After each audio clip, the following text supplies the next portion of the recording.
Get What if down the on the miracle ground you've now! been No, praying please for don't hurt me. comes in the form of a battle-scarred Navy SEAL, a loyal retired K-9, and a woman fighting her storms alone? When a deadly hurricane struck Crescent Bay, Mom, everyone get told inside Ethan now. Ward to stay back. But some hearts refused to abandon those Hold in on danger. tight. And in the darkest We're almost hour, clear of the collapse he zone. and Ryder broke Please every hurry, I rule hear to more save shifting. Lila from a collapsing home. A moment that didn't just rescue her life. It rebuilt all three of their futures. If you believe that love, courage, and faith Harbor can Crest still be awoke right beneath in the the pale morning sun. subscribe to Its our light channel filtered because through stories lumbering like this ocean one, waves that drift stories below, of hope across the narrow lanes and weathered rooftops, are what we share the sea every wind day. carried a faint briny sharpness, pushing soft waves against the docks, as if whispering a warning no one quite understood. Elias Ward stepped out of his mother's small cottage, behind the tea shop with Rex at his heel, his stride firm, controlled, and unwavering. The previous night's tension still clung to him, settled deep between his shoulder blades, like a weight he had carried across continents. His instincts, honed through years of combat, training, loss, and survival, were fully awake now, scanning every detail, every scent the breeze carried, every echo of footsteps along the uneven cobblestone street. Rex moved just slightly ahead, nose lowered, body taut. The dog wasn't just a companion, he was an extension of Elias's senses. The 5-year-old German Shepherd had a muscular build, deep chest, powerful legs, and a hardened look that marked him as a working dog long past the point of innocence. His sable coat shimmered in layered tones, and his amber eyes held a level of intelligence that often startled strangers. His ears twitched at subtle sounds, loose shutters, the flap of fishing nets, a distant car door, cataloging each without hesitation. Like Elias, Rex had been shaped by battlefields where hesitation meant death. Together, they formed a synchronized pair who could read danger before it had a face. Elias's boots sank slightly into the sand-dusted boards of the back deck as he approached his mother's shop to begin a deeper inspection, his jaw clenched with each step. He had spent years keeping his mind detached, emotions compartmentalized behind hardened walls. Yet seeing his mother so shaken, something had cracked within him. Beneath the soldier's discipline, beneath the calm exterior forged from deployment after deployment, a protective fire had been ignited. The shop door creaked open when he touched it, and he paused, frowning. Nora never left the door ajar, not even during summer heat waves. He pushed inside, remaining silent, letting Rex slip ahead. The morning light cast long, slanted beams across the damaged interior. Elias crouched low, scanning the floor with meticulous attention. His eyes caught the first sign immediately, a faint partial boot print near the counter. The sole pattern was sharp, angular, distinct, military grade or at least tactical, not something a local fisherman or dock worker would casually wear. His fingers brushed the print carefully, noting depth and angle. "Rex, track," he murmured. Rex sniffed the spot, then moved toward the storage area behind the shop. When Elias followed, he found the cut electrical wire dangling near the breaker box. Clean slice, sharp-edged, made by a knife rather than torn. His stomach hardened. These weren't impulsive thugs. They were methodical. A faint, acrid scent lingered in the air, clinging stubbornly even after the night breeze. Elias lifted his head, inhaling. Cigarette smoke, but not the common, cheap kind. This one carried a harsher undertone, reminiscent of imported brands he had encountered overseas. Whoever left it had been standing near the back door for a while, judging by how deeply the smell had embedded into the wooden frame. "You were waiting," Elias muttered under his breath. "Watching." Rex gave a low growl, alert but controlled. Elias moved through every corner of the shop, reconstructing the intruder's path. He found 3 distinct boot impressions, one heavy, one medium, one very light with a narrower stride. The lighter one belonged to someone twitchy, restless. The gait wasn't steady. He could picture them already. One brute, one follower, and one wiry lookout. But the precision behind the wire cutting told him they were not acting alone. They were following orders, and Elias knew exactly whose. Darren Sloan. Just thinking the name sent a sour twinge of recognition through Elias's chest. Darren had once been a private security contractor. Tall, heavily muscled, clean-shaven with angular features that would have made him handsome if cruelty didn't burn behind his dark eyes. He had a reputation for roaring anger, sharp intelligence, and an ego that grew stronger the more people feared him. Rumors whispered of a family tragedy, a brother lost during a failed smuggling run, which hardened Darren into a man obsessed with control, willing to erase anything that reminded him of weakness. Harbor Crest was simply the newest territory he intended to mold beneath his heel. Elias straightened, fists clenching despite his calm breathing. He hated men like Darren, men who preyed upon the vulnerable, who wrapped greed in excuses of business. He couldn't confront him directly yet, not without knowing the extent of his network, but every instinct in Elias's body screamed that inaction would invite more danger. He stepped outside into the quiet alley. Rex trotted toward a patch of dirt near the fence and sniffed intensely. Elias followed and discovered the corner of a torn patch, the kind sewn onto tactical jackets used by private contractors. The fabric was dark gray, rough-textured, with a faint symbol stitched onto it, a stylized serpent coiled around a shield. Elias's breath hitched. He recognized it. Darren's old security unit. That confirmation pushed Elias's mind into sharper focus. He returned to the cottage, where Nora was preparing tea despite her shaking hands. She tried to mask the tremor with a smile, but the small quiver in her lower lip betrayed her. "You don't need to worry about the shop, Elias," she said, stirring her cup slowly. "I'll clean it again. Maybe they'll leave me alone now." He sat beside her, his broad shoulders casting a protective presence around her. "Mom, they won't stop. Darren doesn't let go once he picks a target." Her breath caught. "I can't leave, Elias. Your father and I built that shop together. It's the last piece of him I still have." Her voice cracked softly. "And it's home." Elias felt something heavy tighten inside his chest. He knew what it meant to cling to the last piece of someone. He still carried a worn dog tag in his pocket, the one belonging to his best friend lost overseas. Memories shaped him. The guilt, the loyalty, the fear of failing again. He looked at Nora, seeing the same grief in her eyes, and realized removing her would break her in ways Darren never could. He reached for her hand. "All right, you stay, but I need to protect you properly." Nora blinked, tears welling at the edges. "You can't fight a whole network, Elias." "Maybe not," he said quietly, "but I can make sure they never touch you again."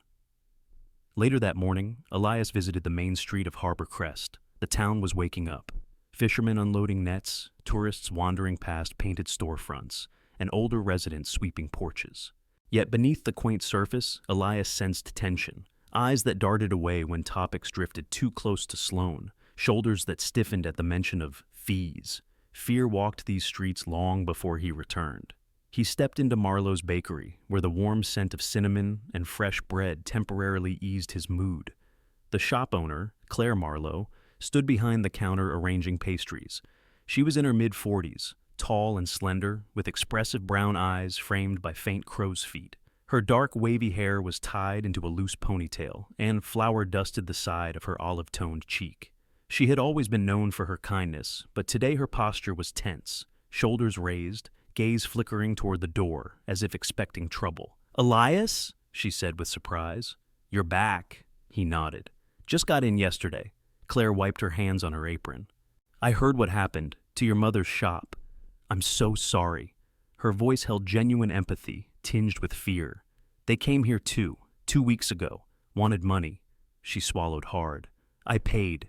Elias narrowed his eyes. "How much?" $300 a week." Claire's voice trembled slightly. "I didn't want to cause trouble. My daughter, she was in the back room. I was afraid." Her reaction wasn't weakness. It was survival. Elias understood that intimately. "Claire," he said gently, "did you see who sent them?" She hesitated, then nodded. "One of them had a tattoo, serpent around a shield." Elias exchanged a glance with Rex, whose ears pricked at the familiarity. Claire leaned closer. "Please be careful. People say Darren Sloan wants the whole street. He's buying some stores, forcing others out. Rumor is he plans to turn the area into a front for his offshore accounts." So the whispers were true. Darren needed legitimate businesses for money laundering. That meant Nora's shop wasn't a random target. It was a strategic one, positioned perfectly between the docks and the tourist district. Elias left with a promise to return and protect her if needed. The next stop was the dockside antique shop, run by Walter Briggs, a short, round man in his late 60s, with thinning white hair and thick glasses perched crookedly on his nose. He spent half his time polishing old ship lanterns and half complaining about his aching knee. Walter fidgeted when Elias asked about Darren. "They broke one of my cabinet doors," he admitted reluctantly. Said it was an accident, but accidents don't wear combat boots and smell like imported smoke. Elias's suspicions grew sharper. These visits weren't random, they followed a mapped pattern, encircling the oldest block of Harbor Crest. A takeover. He needed visual confirmation. That evening, after helping Nora repair shelves and reinforcing the locks with metal brackets, Elias took Rex to the outskirts of town, where an abandoned boathouse overlooked the cliffs. Locals rarely came here. The structure was half-rotted, leaning slightly as if bowing to the relentless sea. But Elias chose it because it offered a clear vantage toward the old warehouse district, the area Darren supposedly operated from. Through binoculars, Elias scanned the warehouses. Several were dark and inactive, but one stood out, Warehouse 6. A new black SUV sat outside, gleaming beneath the floodlights. 2 guards patrolled lazily. One was tall, shaved head, with a thick beard, the kind grown more to intimidate than for style. The other was slim, nervous-looking, holding a cigarette between fingers that twitched continuously. Elias memorized their patterns. His mind moved into soldier mode, recognizing blind spots, possible vantage points, escape routes, and which areas were vulnerable. Rex sat beside him, tail still, muscles coiled. Suddenly, the boathouse door creaked open behind him. Elias spun instantly, ready to strike, but stopped when he recognized the newcomer, Marina Hale, one of the local dock workers. She was 28, medium height, with a toned, athletic frame shaped by hauling nets and crates. Her copper-red hair was tied into a low bun, and her freckled face bore a streak of grease across one cheek. Marina was known for her blunt honesty and fierce independence. Her sea-green eyes landed on Elias with equal parts surprise and irritation. "What are you doing here?" she demanded in a hushed tone. "This place isn't safe." Elias raised an eyebrow. "You followed me?" "I saw you walking out here," she said, crossing her arms. "And only idiots or trouble walkers come to the old boathouse at night. You don't look like an idiot." Rex approached her, sniffing cautiously. Marina stiffened, though not with fear, more like respect. "Hello, boy," she murmured. "You're bigger up close." Elias didn't lower his guard. "Why isn't this place safe?" Marina sighed, glancing toward Warehouse 6. "Because Sloan watches everything that moves along these cliffs. He's been bringing in new shipments at night. Crates, sealed steel containers. People say it's electronics. Others say weapons." She lowered her voice further. 3 months ago, one of our fishermen, Tom Riley, went missing after asking too many questions. His boat drifted back without him. Elias felt a sharp stab in his chest.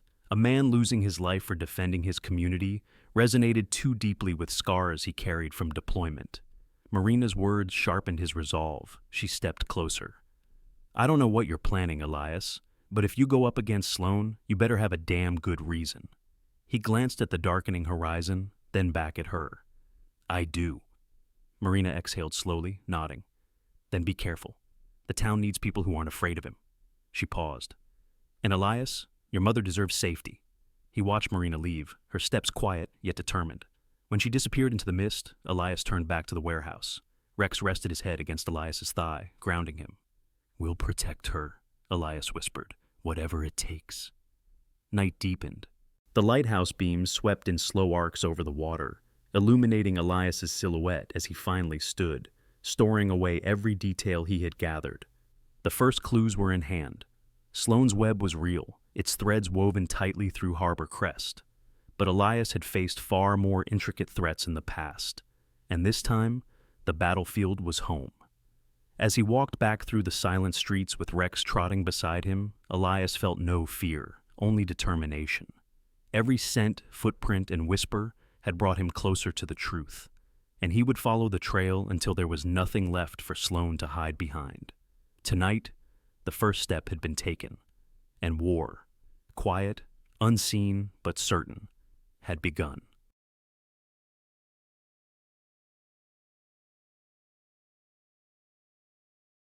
The afternoon sun slanted low across Harbor Crest, casting copper-gold reflections over the narrow street leading to Nora's shop.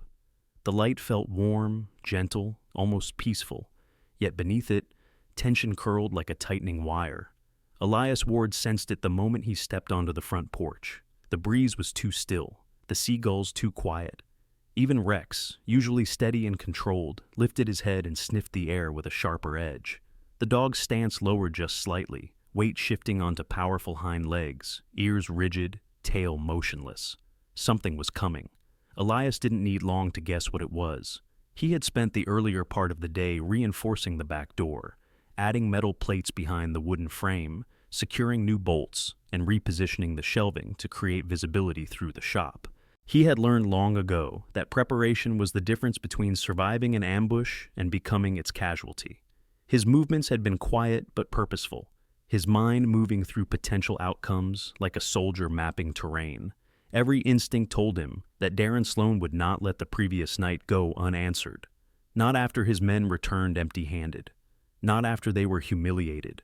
Nora was in the kitchen preparing dinner, rosemary soup her favorite, humming softly to calm herself. Elias could hear the tremor under the tune. She was trying to pretend everything was normal, but she could sense the storm gathering too. A truck engine growled in the distance. Rex let out a low, warning rumble, deep in his chest, but controlled, like a coiled spring waiting for the slightest signal. Elias stepped forward and looked through the shop window. 3 men were approaching across the sandy pavement, walking with the swagger of those who believed the town belonged to them. They were the same group from before, but now their postures were sharper, angry, determined. They weren't here to talk. They were here to dominate. The first was Briggs, the heavy-set brute with a jagged scar beneath his left eye. He wore a dark tank top stretched across a barrel chest, thick arms marked with fading bruises and inked tattoos. His jaw was square, covered in stubble that looked permanent. His expression carried a simmering resentment, the kind developed over years of being someone else's weapon. Briggs was not bright, but he was vicious and loyal in the simplest, most dangerous way. He followed orders without hesitation. Beside him was Milo, the twitchy one, thin, wiry, with messy blonde hair and narrow shoulders. He wore a jacket too large for him, sleeves frayed, and the faint smell of sour smoke clung to him. Milo had quick eyes that darted everywhere except into another person's gaze. Too nervous to be a leader, but too unpredictable to ignore. His fingers never stopped moving, tapping against his thigh, rubbing his palms, scratching his jaw. Elias recognized the type immediately. Men shaped by instability, abused by power, clinging to the strongest force around them. The third man was unfamiliar, Raph Ortiz, or at least that was the name embroidered faintly on his shirt pocket. He was younger than Briggs, but older than Milo, standing around 5'10", with dark brown skin and an angular, chiseled face. His beard was trimmed short but uneven, suggesting he cared about his appearance, but lacked either time or stability. His hair was cropped close. His eyes were sharp, alert, calculating, too thoughtful for someone in Darren Sloan's usual circle of muscle. This man had once belonged somewhere structured, maybe military, maybe private security. Something had pushed him out, judging by the faint bitterness etched between his brows. Raph moved with the steady gait of someone who once held authority, but lost it. Elias stepped into the doorway before they reached the porch. Briggs stopped first, narrowing his eyes. "Well, look who thinks he's the town hero." Elias didn't answer. His height and broad frame filled the entrance, shoulders squared, chin lifted slightly, gaze calm but unyielding. His posture spoke louder than any insult they could throw at him. Milo snickered. "Your mommy home? We've got business with her." Rex emitted a quiet, threatening growl. Milo stumbled back. "Jesus, that dog's huge." Raph's eyes flicked between Elias and Rex, and a faint tension tightened his jaw. He sensed something the others didn't. Discipline, training, danger. He had enough experience to recognize when a fight was unwinnable. Briggs took a step forward. "We gave your old lady a deal. She refused. That's her problem. But now you're getting in our way." He cracked his knuckles. "Boss ain't happy." "I'm not here to make him happy," Elias said calmly.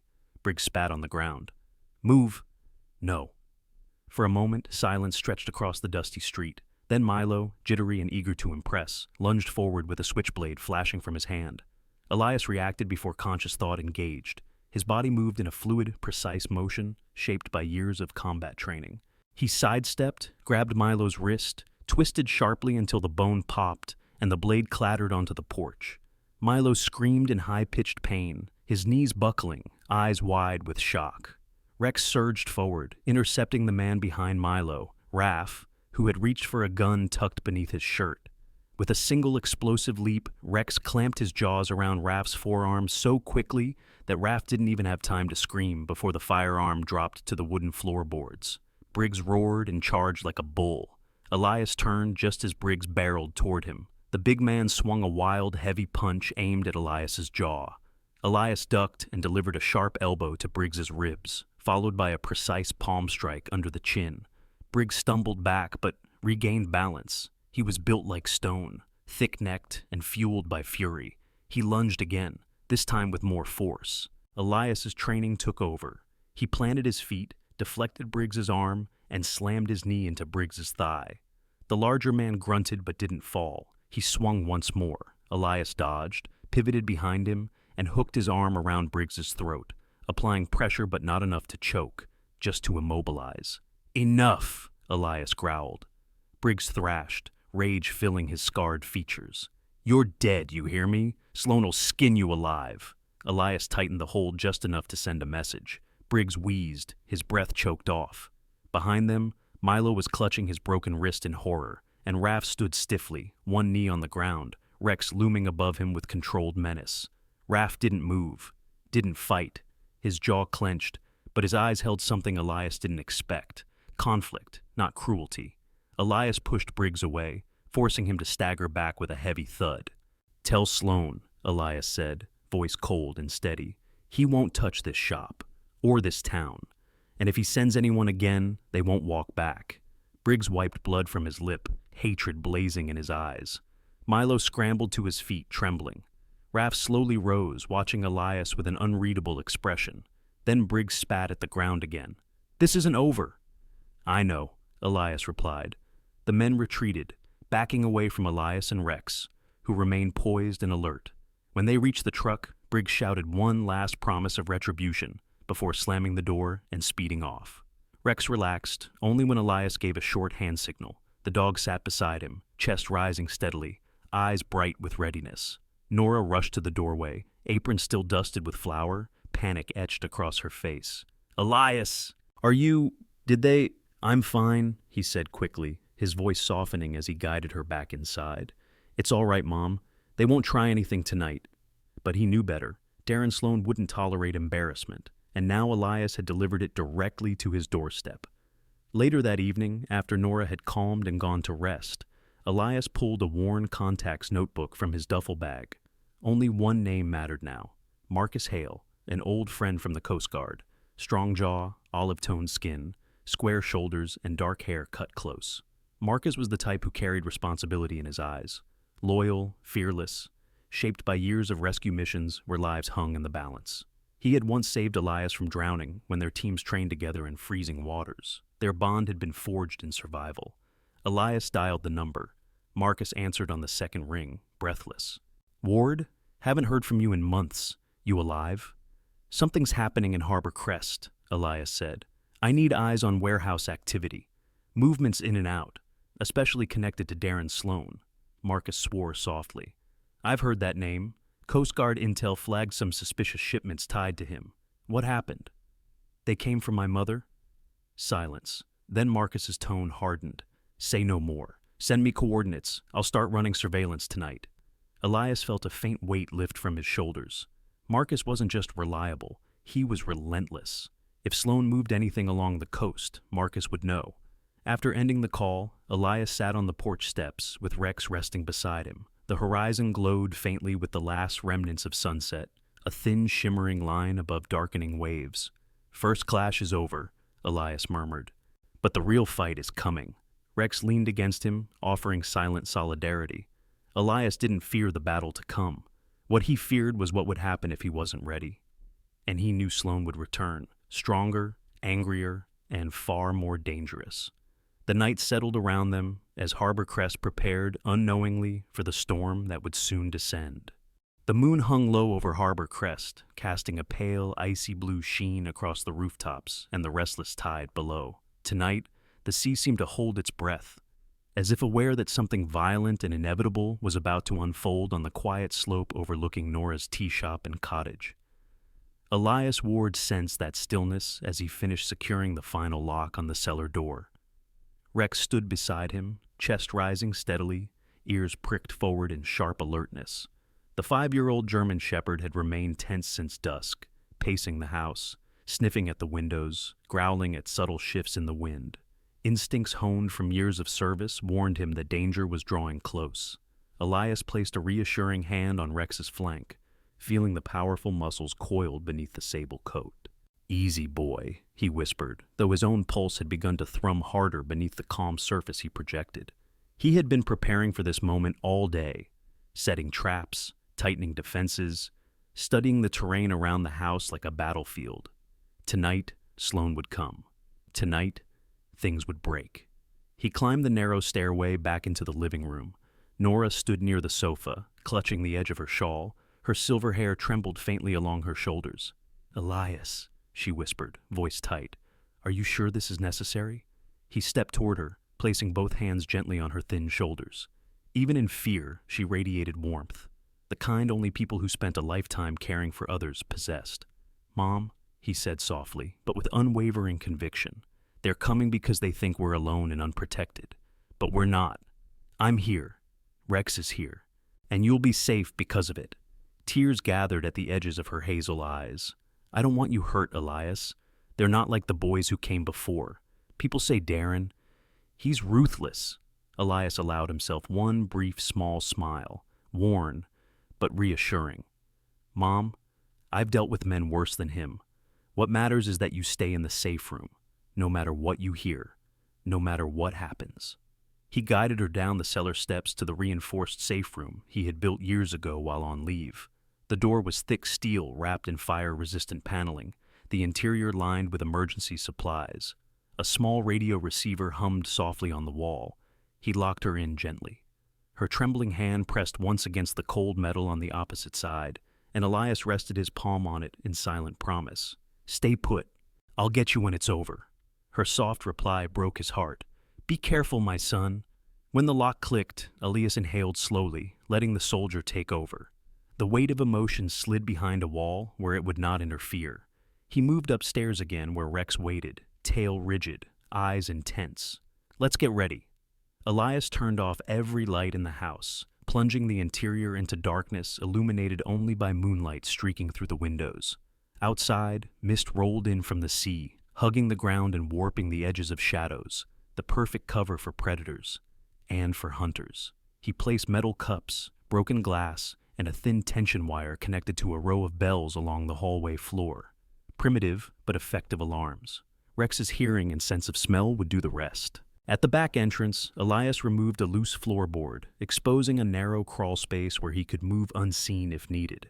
Everything was designed for misdirection, control of sight lines, close quarters advantage. Exactly what SEAL training had drilled into him. Use the terrain. Control the environment. Stay unpredictable. He barely had time to steady his breathing when Rex's ears shot up. The first engine growl drifted from the road, then another, then several. Elias slipped silently onto the staircase landing, crouched deep in the shadows. Through a narrow slit of the window, he saw them. 3 SUVs, black, matte-coated, modified for off-road speed. They rolled to a silent halt. A dozen figures stepped out. 12 mercenaries dressed in full tactical gear, not street thugs, professionals. Their uniforms were black, segmented armor fitted to the chest, shoulders, and thighs. Each man moved with precision, formation, discipline. Weapons glinted under the moonlight, suppressed carbines, utility knives, combat pistols. But the one who stepped out last made Elias's jaw tighten. Darren Sloane, tall, imposing, built like someone carved from stone and bad memories. He had a square jaw covered in a shadow of a beard, sharp cheekbones, and dark, predatory eyes that scanned the house with slow, methodical confidence. His hair was black, trimmed short on the sides, slightly longer on top. His skin bore faint scars, one across the chin, another running from his temple down to his cheek, a map of past violence. Sloane radiated controlled brutality, the kind born from losing too much and learning the wrong lessons from pain. Elias noticed the way his right shoulder rolled, a sign of an old injury, one that made him dangerous in unpredictable ways. The mercenaries fanned out on his signal. Elias whispered, "Showtime." Rex crouched low, muscles rippling with quiet readiness. The first mercenary approached the back door, knelt to examine the lock. He didn't know about the thin line of graphite powder Elias had brushed along the frame. When the lockpick slid in, it sparked faintly, enough to trigger the small detonator beneath the doorstep. A concussive blast sent the man flying backward with a grunt, his weapon clattering into the yard. Two others rushed to him. The siege had begun. Elias slipped through the hallway, positioning himself behind a tall bookshelf. The front window shattered inward as mercenaries breached, shards scattering across the floor in glittering arcs. They moved in wedge formation, efficient, controlled, deadly. Their flashlights sliced through the darkness in clean beams. Rex waited behind the kitchen counter, silent as a shadow. A mercenary stepped across the living room, scanning with his carbine. His boot reached the tension wire Eli had set. The bells jingled softly. Elias struck from behind. He wrapped one arm around the man's throat, the other twisting his wrist until the gun fell. Using momentum and leverage, Elias drove the mercenary into the wall, knocking him unconscious before he could shout. Rex launched at the second mercenary with explosive force. His jaws clamped down on the man's forearm, teeth punching through the tactical padding. The weapon dropped instantly. Rex twisted, pulling the man off balance, and Elias finished the takedown with a swift strike to the man's temple. Gunfire cracked from the other side of the house, suppressed but sharp. Elias ducked and rolled behind the dining table as bullets shattered the wooden frame. He reached beneath the rug and pulled a metal baton, collapsible, compact, but deadly in trained hands. Another mercenary entered the hallway. Elias snapped the baton out with a metallic click, then stepped into the man's blind spot. A precise strike to the ribs cracked through the armor panel. Another blow to the knee dropped the man to the floor. Elias swept his legs, rendering him immobilized. 3 down. But 9 remained. Outside, Sloan stood calmly, watching the breach unfold with unreadable eyes. His expression hadn't changed. He expected resistance, maybe even casualties, but he wasn't expecting to lose. Yet. Inside the house, the battle raged in tight, suffocating corridors. Elias's breathing remained steady, measured. His movements were fluid, practiced, dodging shots, guiding attackers into choke points he'd built, using broken furniture as temporary cover. His mind operated with razor focus, seal mode, emotion buried. Rex dashed between rooms, snarling, clamping his jaws down on rifles, yanking men to the ground, dodging kicks and grappling hands with instinctive precision. The moonlight glowed blue across shattered picture frames, overturned chairs, splintered wood.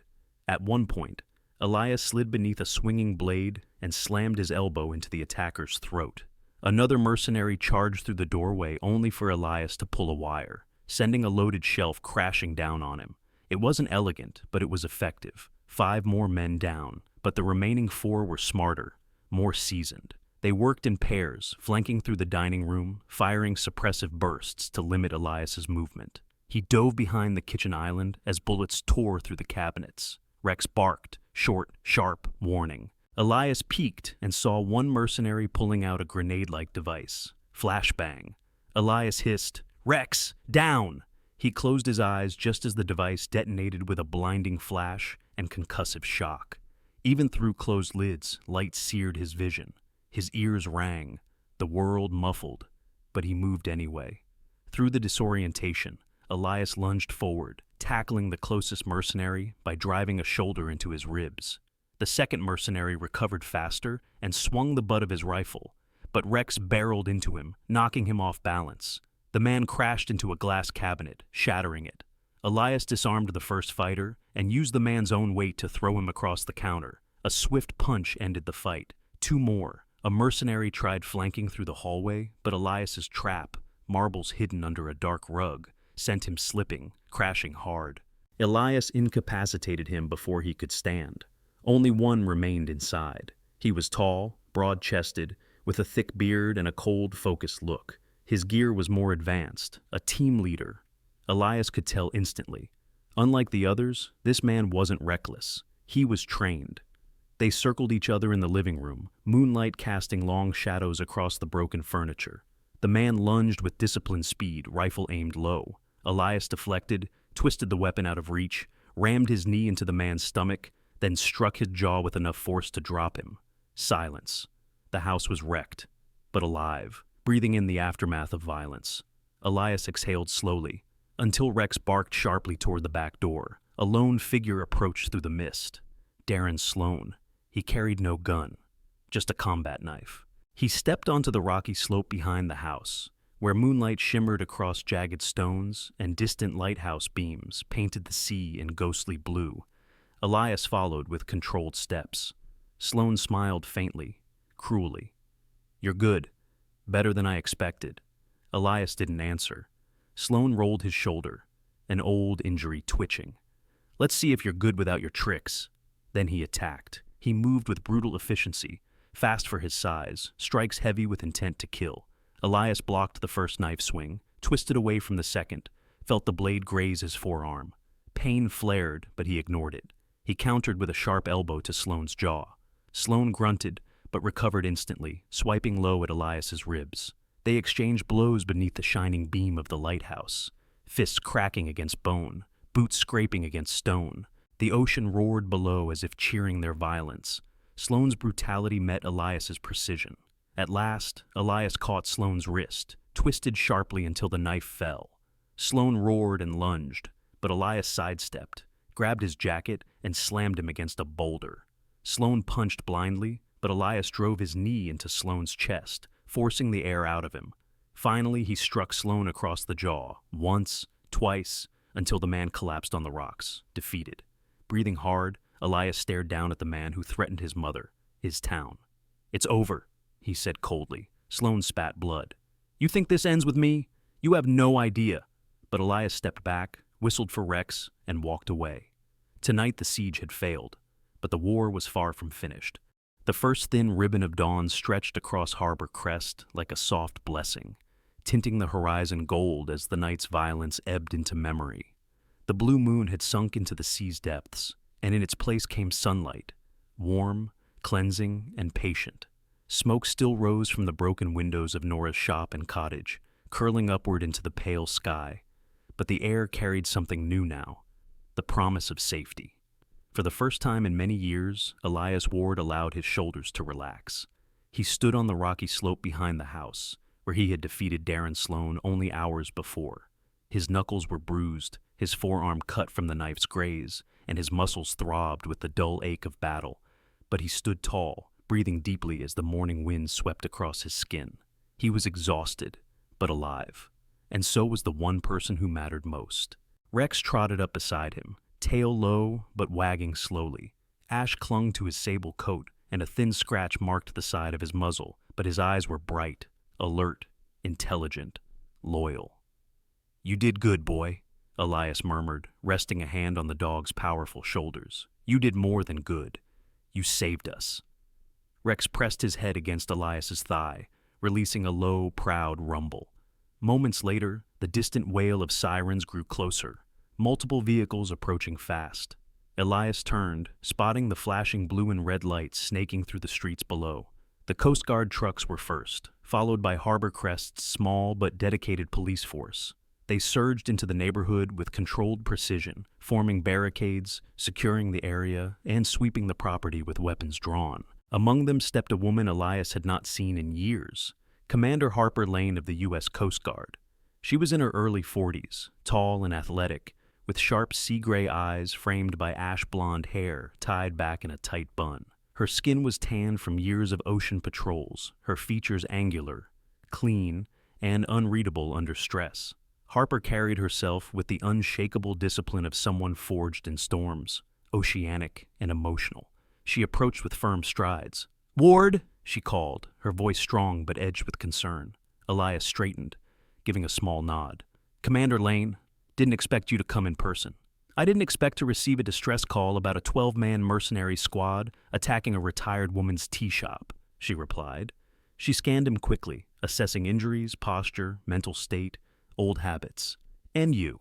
You look like you went 12 rounds with a hurricane." "Something like that," he said quietly. Before Harper could respond, an officer approached with restrained excitement. "Commander, we've detained 11 of the mercenaries inside the perimeter. The 12th?" Elias gestured toward the boulders. "He's zip-tied behind that ridge. Don't worry. He's not going anywhere." Rex barked as if to confirm. The officer blinked, impressed, and hurried off to his team. Harper exhaled slowly, folding her arms. Her gaze sharpened as she studied Elias. This wasn't random. Mercenaries don't siege a civilian home for pocket change. What happened? Elias explained everything. Darren Sloan's extortion attempt, the escalating threats, the siege under the blue moon. Harper listened with controlled intensity, her jaw tight. She had seen operations like this before, during cartel interceptions in ports where greed turned men monstrous. When Elias finished, she said softly, "You should have called for backup sooner. I couldn't risk them getting to my mother before help arrived." Harper's eyes softened. "You always were the stubborn type," Elias allowed a faint smile. "And you always complained about it." A moment of shared history flickered between them, friendship from years ago, forged in patrol missions, and quiet coffee conversations at dawn. But now was not the time to revisit old ghosts. Harper cleared her throat. "Where is your mother?" "Safe," he answered, "locked in the shelter. Rex is the only reason she didn't panic." Harper nodded approvingly. "He's a remarkable dog." Elias knelt to check Rex's injuries more thoroughly, brushing the dog's fur aside to ensure no deeper wounds were hidden. "He's more than remarkable. He's family." The sound of footsteps made Elias turn. Nora was walking up the slope toward him, wrapped in a thick blanket given by paramedics. She looked small against the rising sun, her silver hair illuminated like a halo, but her steps were steady, driven by something unbreakable. "Mom," Elias breathed, hurrying toward her. She reached him first, cupping his face in her trembling hands. "My boy," she whispered, her voice cracking with relief. "Oh, Elias, I feared." He pulled her gently into his arms. "I'm fine, I promise." Nora clung to him as if grounding herself back in reality. Rex pushed his head against her hip, whining softly. She knelt immediately to hug the dog. "My brave Rex, my good boy." As mother and son shared their reunion, community members began spilling into the street. Some wore pajamas under hastily thrown coats. Others had arrived after hearing police radios or seeing the flames from afar. Fear and disbelief had shaken them awake in the middle of the night. But now, in the gentle break of dawn, they gathered for a different reason: to help, to heal, to honor the ones who protected them. Mr. Callahan, the owner of the old bakery, stepped forward first. He was a stout man in his 70s, with a round face, drooping mustache, and eyes softened by decades of kindness. He placed a warm hand on Nora's shoulder. "Miss Nora," he said, voice thick with emotion, "we heard what happened. We heard what your boy did. We won't let you face this alone." Behind him appeared Mrs. Alora Finch, who ran the flower shop. She was tall and slender, with soft chestnut curls falling past her shoulders, and warm olive skin that seemed to glow even in the morning chill. Her eyes were gentle, but today they held fierce determination. "Your tea shop has always been our refuge," she said. "Let us return the kindness." More voices joined, town residents, friends, neighbors, forming a growing circle of solidarity around Nora and Elias. Offers came, lumber donations, volunteer labor, funding support. Someone brought a thermos of hot chamomile tea, another offered blankets. A few teenagers even carried hammers and tool belts, ready to start immediately. Nora's lips trembled, overwhelmed not by fear this time, but by gratitude. I don't know what to say." "You don't have to say anything," Mrs. Finch whispered, embracing her gently. "Let us take care of you." Police officers secured the property while Coast Guard personnel cataloged evidence. Paramedics treated minor injuries, and volunteers cleared debris under supervision. Harper approached again, standing beside Elias as they watched the town come alive with unity. "I've seen communities fall apart after much less," Harper murmured. "But this place? You've all built something strong." Elias nodded slowly. "Mom always said Harbor Crest has a good heart. I guess tonight proved her right. And you," Harper added, glancing at him with pride, reminded them of their strength. Despite the early sunlight, Elias felt warmth that had nothing to do with the dawn. For years, he had lived in a world where violence followed him like a shadow. But now, here, he felt something returning to him, something he hadn't realized he'd lost: peace. As the sun climbed higher, the community gathered outside the ruined tea shop. A group of carpenters, two brothers named Levi and Jonah Hart, began setting up temporary beams. Levi was tall and lean, with sandy hair and quiet blue eyes, while Jonah was broader, with a lively smile and a short red beard. Both were expert craftsmen and well-loved in town for their generosity. They unfolded blueprints drawn hastily on a clipboard. "Miss Nora," Jonah said cheerfully, "we're rebuilding your tea shop, and we're making it better." "What do you mean?" she asked, eyes widening. Levi stepped forward, pointing at the design. "We've planned a new layout. More shelves, safer structure, reinforced windows, and a new signboard." Nora read the words sketched across the top. "Nora's Tea Haven, reborn in light." Tears pooled instantly in her eyes. She covered her mouth with both hands. "Oh, oh my." Elias placed a steadying hand on her back. "It's beautiful," he murmured. Mrs. Finch placed a bouquet of freshly cut lilies into Nora's hands. "A new beginning deserves flowers," she said gently. Rex wagged his tail, sensing the shift from sorrow to hope. Some children laughed and rushed to pet him. A young boy with freckles asked, "Is he really a hero dog?" Elias knelt beside Rex and scratched his ears. "He's more than a hero," he replied. "He's the bravest partner I've ever had." Applause broke out, warm, spontaneous, heartfelt. The town began chanting softly, "Rex! Rex! Rex!" The German shepherd tilted his head at first, confused, but the affection soon made his tail thump happily. Later that morning, Harper Lane pulled Elias aside. She handed him a thick envelope. "The mercenaries talked," she said, "and Sloane is in custody. They won't bother your family again." Elias exhaled, tension melting away. "Thank you. There's something else," she continued. "The Coast Guard could use someone with your skill set for a new coastal protection program. Non-deployment work, stateside, safe, steady." Elias raised an eyebrow. "You offering me a job?" She smirked. "I'm offering you a life where you don't have to look over your shoulder." He considered her words, considered the sunrise, the town rebuilding, his mother smiling through tears, and Rex curled proudly at his feet. "I'll think about it," he said softly. Harper nodded. "That's all I ask."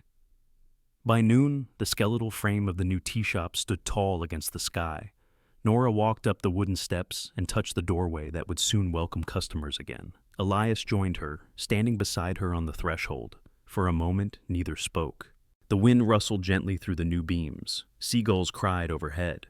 Rex sat between them, tail sweeping slowly across the wood. Nora finally whispered, "Elias, after everything, we're home." He slipped an arm around her shoulders, pulling her close. "We are," he said, "and we're safe." For the first time in years, he felt genuinely, deeply grounded, like a man who had fought through storms and finally reached shore. The sun warmed their faces. The town stood together behind them. The tea shop would rise again, reborn, stronger, brighter. And for Elias Ward, the day marked not just the end of danger, but the beginning of something far more rare, a life where happiness wasn't borrowed, a life where peace wasn't temporary, a life where he and those he loved could finally breathe. And as Rex barked once at the sky, Nora laughed softly, a sound like the first note of a new song. Light had returned to Harbor Crest, and it was here to stay. Sometimes the greatest miracles are not born from thunder or lightning, but from quiet acts of courage. A son who stands between darkness and the one he loves, a loyal dog who refuses to retreat, a small community choosing kindness over fear. These moments remind us that miracles still walk beside us in ordinary clothes, breathing through everyday bravery, hope, and the love we give one another. And just like Nora's rebuilt shop glowing beneath the morning sun, your life too can rise again, no matter how many storms have passed through it. Every sunrise is a whisper from above saying, "Begin again. You are not alone." If this story touched your heart, we invite you to share it with someone who needs hope today. Tell us in the comments, what miracle are you waiting for or have already witnessed? And if you wish to walk with us through more stories of courage, faith, and healing, please subscribe to the channel and click like so you never miss the next light-filled chapter. As we close, may God bless you and your home. May He surround you with protection, pour peace into every corner of your heart, and guide your steps with His gentle grace. If you receive this blessing, type Amen in the comments. And remember, the world still holds miracles. Sometimes you are one of them.